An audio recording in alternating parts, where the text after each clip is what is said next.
رسول حق وغیرہ سب کے سب آزاد اور محفوظ ہوں گے، کسی پر کوئی رکاوٹ اور قید نہ ہو۔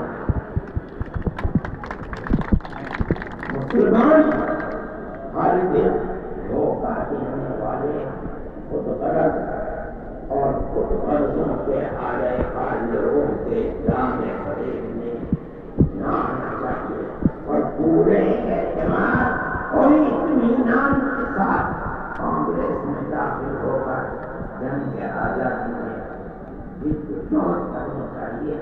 شائع کردہ UP Congress election board National Herald Press Lucknow فروری 1986۔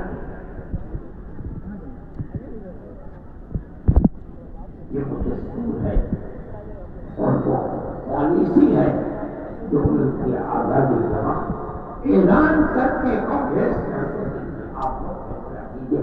آج موجودہ حکومت کے اندر جو اس وقت پالیسی اختیار کی گئی تھی کانگریس کی، آج دوسری پارٹیوں کی پالیسی کیا ہے؟ کیا ہماری مسجد ہے